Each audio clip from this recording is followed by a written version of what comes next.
Right now, we are in the heart of Manhattan, New York City, where we are saying Hussein ibn Ali's name. And God knows that thousands and thousands of people have died for saying Hussein's name. Yet we are standing right here saying it proudly in front of passerbyers. So when we stand here, know that this is a blessing to say Hussein's name.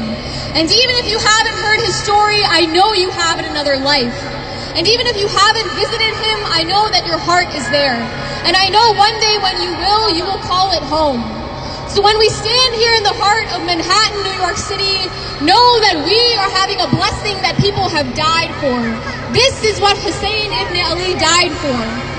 And even if you have never heard Hussein's name and you are just a passerby, know that you have. Look him up, because his story resonates with every race, every religion, every ethnicity.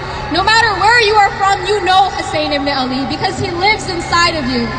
And we will spread his name so loud that even his daughter will hear it.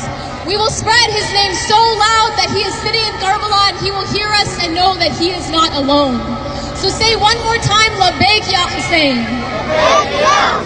Labbaik ya Hussein. Labbaik ya Hussein. I will be reciting some poetry, but before I do, just recite aloud salawat.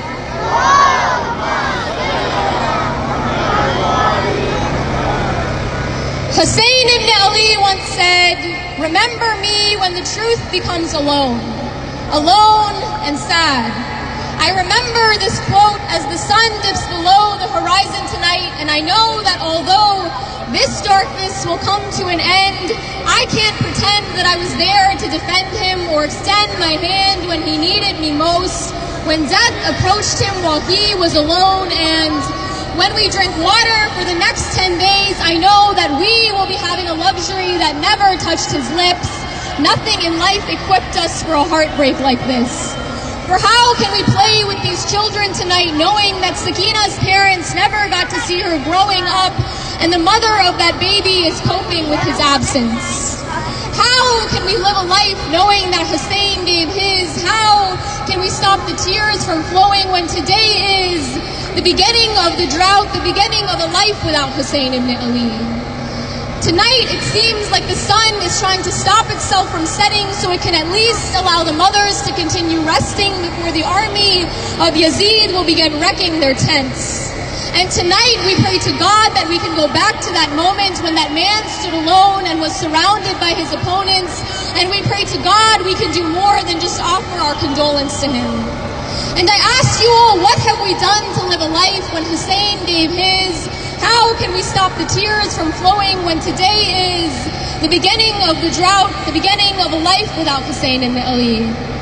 And so I ask you, how do we remember what is already gone? The night of grief has begun, but how do we look for its dawn?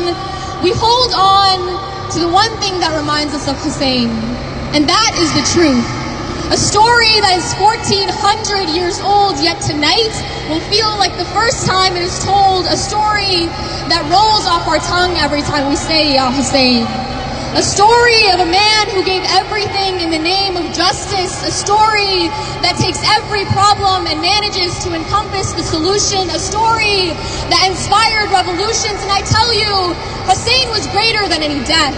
Because in his very last moments and his very last breath, he said, "Be free in this world because there will be a next." And so, as the sun dips below the horizon, we remember his truth and promise not to stay silent. Labbaik ya Hussein.